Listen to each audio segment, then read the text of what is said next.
berharap gratisnya sekolah bermutu.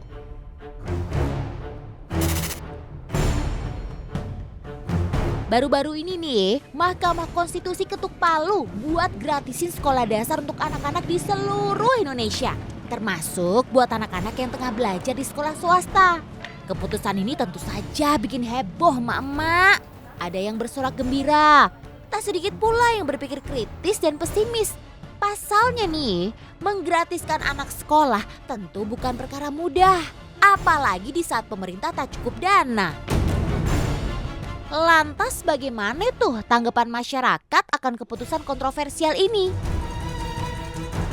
Alhamdulillah, maksud saya kalau misalnya pun gratis setidaknya meringankan ya beban orang tua, terutama yang kalau yang anaknya lebih dari satu yang sekolah kan bisa untuk ditabung untuk kuliah ya, untuk dilihat-lihat. Selama ini mungkin kita sekolah agak berat kalau untuk kuliah, biasanya banyak juga kan yang nggak bisa lanjut ke jenjang kuliah. Karena kita juga milih swasta karena pertimbangan tertentu.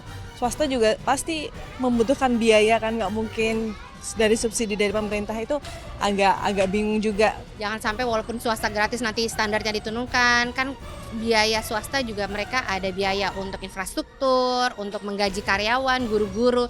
Nah jangan sampai itu menjadi downgrade aja sih.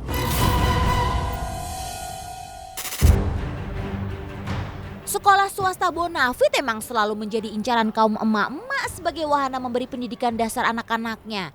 Jadi istilah nggak PAP gretong asal jangan downgrade tentu mengemuka menyikapi wacana gratisnya pendidikan sekolah dasar ini. Sementara kaum menengah ke bawah yang selama ini mempertimbangkan harga untuk mencari sekolah anaknya tentunya menyambut gembira. Pasalnya siapa sih yang tak tertarik kalau anak bisa sekolah gedong dengan gratis?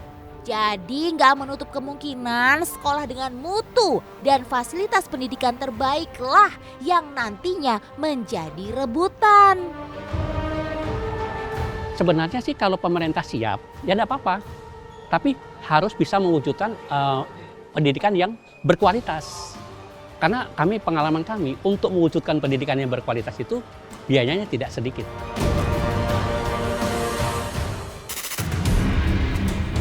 Ada harga, tentu ada kualitas. Ini hukum pasar yang sejati. Lantas bisa nggak pemerintah menyeimbangkan kondisi pendidikan yang sebenarnya sudah jomplang? Sebuah SD swasta di Kebayoran Baru, Jakarta Selatan misalnya. Sekolah ini menetapkan uang pangkal sebesar 48 juta rupiah. Belum termasuk uang SPP yang mencapai lebih dari 2,7 juta per bulan. Ditambah pula dengan biaya-biaya penunjang lainnya.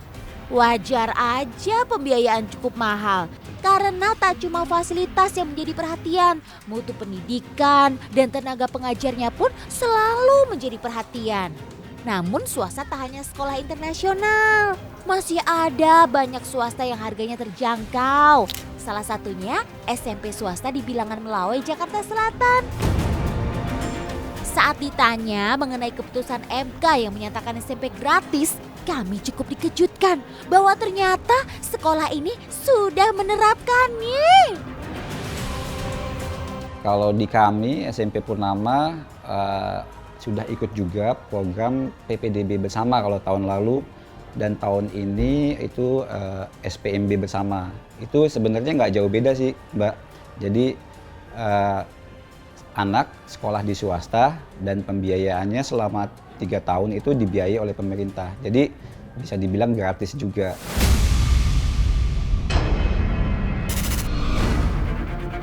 Program ini sudah dilakukan SMP swasta ini setahun terakhir dengan mengambil 10 anak sebagai sampling dari program ini. Dan sejauh ini pembiayaan yang diterima sekolah cukup lancar, mulai dari per 6 bulan sekali atau per 3 bulan sekali untuk pembayaran SPP. Sedangkan untuk uang pangkal, pemerintah hanya membayarkan sekali aja.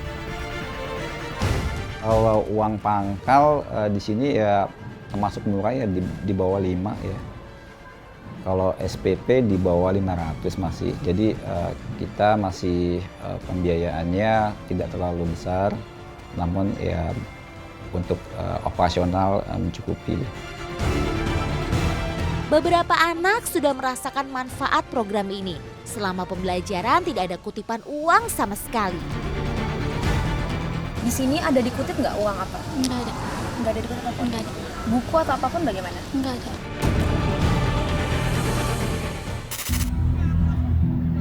Tentu saja ini menjadi kabar baik bagi keluarga yang membutuhkan.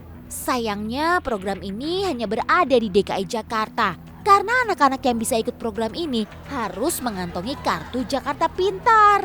Dan tidak semua sekolah swasta yang terlibat dalam program ini. Hanya sekolah yang mau dan sesuai pula dengan plafon pembiayaan pemerintah. Pemerintah itu menyediakan anggaran itu untuk uang pangkal itu ada batasnya juga. Jadi sekitar 7 atau 8 juta untuk SMP uang pangkalnya. Lalu SPP itu maksimal kalau tidak salah 600 ya, atau berapa persisnya kurang tahu saya. Setidaknya anggaran yang diberikan pada SMP swasta ini mencukupi untuk biaya operasional. Baik kegiatan pembelajaran seperti buku, daftar ulang, maupun kegiatan ekskul, hingga kegiatan studi tour atau field trip. Anak-anak tidak dikutip biaya sama sekali alias gratis.